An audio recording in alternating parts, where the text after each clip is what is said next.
हाय hello नमस्कार welcome back to my channel guys this recipe dedicated to all my sweet viewers मुझे आपण मानक पई पनीर बिरयानी रेसिपी ने आसी होपफुली आपण माने ए रेसिपी को एंजॉय करिवे तेबे चलंतु देखि नबा आज रे recipe then let's get started.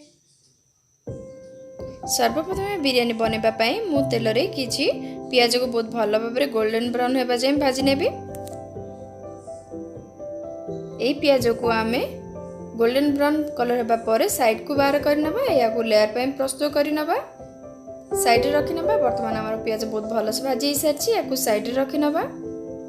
वर्तमान बिरयानी राइस बनेबा बिरयानी राइस पे मु किछि पानी को गरम करि नउछि सेतरे मु किछि गोटा मसला को ऐड करि नेबी किछि दालचीनी किछि लवंग जावित्री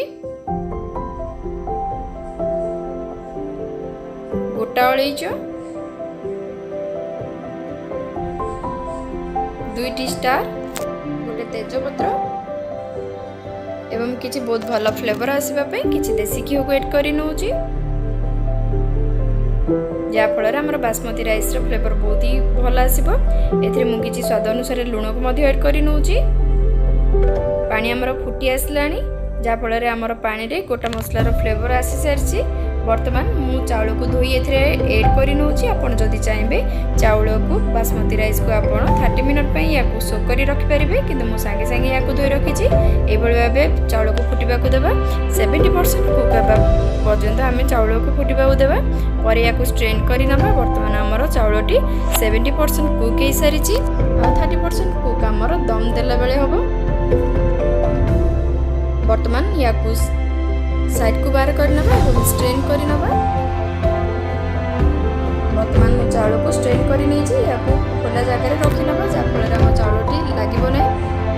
वर्तमान गोटे हेवी बेस थिबा गोटे किछि कढ़ाई किंबा किछि पात्र को आपण नेबे सेतरे मु किछि तेल एवं किछि घी को ऐड कर नउछि जा फल रे बिरयानी भल आसीबो। आपण जदि चाहबे केवल तेल किंबा केवल घी सहित मध्ये कर परिबे। एठी मु किछि जीरा ग्रीन अलैच दालचीनी को ऐड करि नेली किछि स्टार को मध्ये ऐड करि नउछि।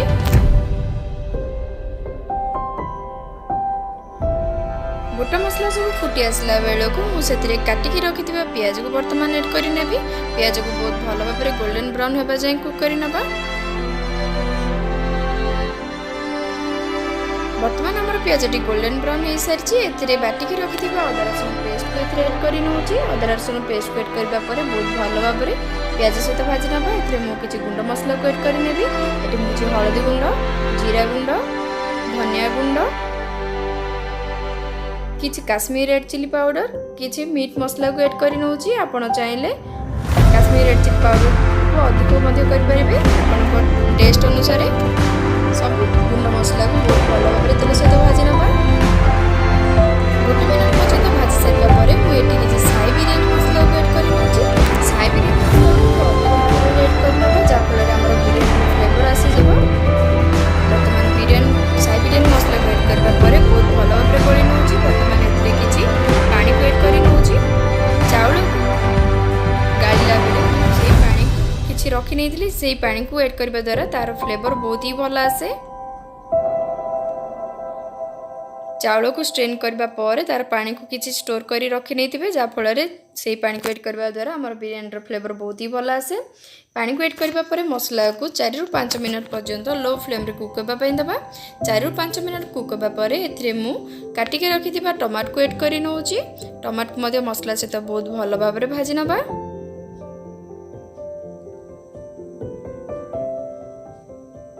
आपण ध्यान रखिबे आपण जदि पानी को ऐड करू नाथि ताले तेल किंबा घी को अधिक ऐड करिवे।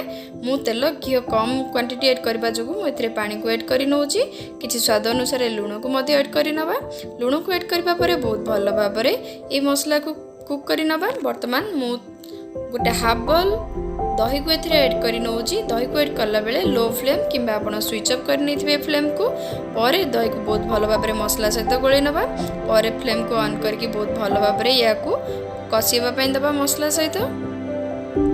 वर्तमान हमर दही मसला बहुत भलो से फ्राई हे सारिछि। वर्तमान मु स्टोर करी रखिथिबा चाउल पानी को एथिरे ऐड करि नउछि। अधिक क्वांटिटीर पानी को एथिरे ऐड करेंगे आमर ग्रेवी अनुसार पानी को ऐड करेंगे जहाँफल आम दम देला बेले ये कम आसो। बर्तमान मुझे काटिक रखि पनीर को ऐड कर नौची। पनीर को बहुत केयरफुली या गोले नवा जहाँफल आम पनीर टी भांगनी। पनीर को मसला सहित गोले नवा ये भाव में साइज कर रखि नवा। बर्तमान यार लेयरिंग कर नवा। मुझे कंचा लंका को ऐड कर नौची स्वाद अनुसार। किसी पुदीना पत्र को ऐड कर नौची। किसी काटिक रखि धनिया पत्र को ऐड कर नौची। बर्तमान फ्राए कर रखि अनियन को ऐड कर नौची। चाउल को यह भाव में गोटे लेयर देती आप चाहिए या दुईटी लेयर दे पारे। बर्तमान मुझे केसर को क्षीर सहित भिजे रखी ऐड कर नौची जहाँफल बहुत भल फ्लेवर आसीज। किसी पुदीना पत्र को ऐड कर नौची। काटिक रखि धनिया पत्र को ऐड कर नौची। भाजिक रखि पियाज को ऐड कर नौची।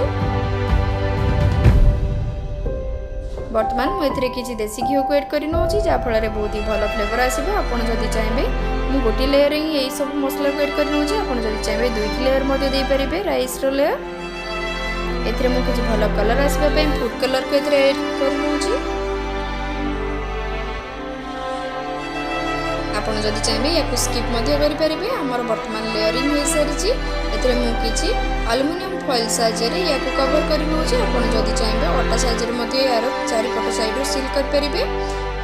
यार कॉलिड को कवर करके 10 ରୁ 15 मिनट पर्यंत लो फ्लेम रे कुक कर नवा। बर्तमान आम 10 ରୁ 15 मिनट पर्यंत हो सारी। या साइड को बार बार रखा 30 मिनट पर यार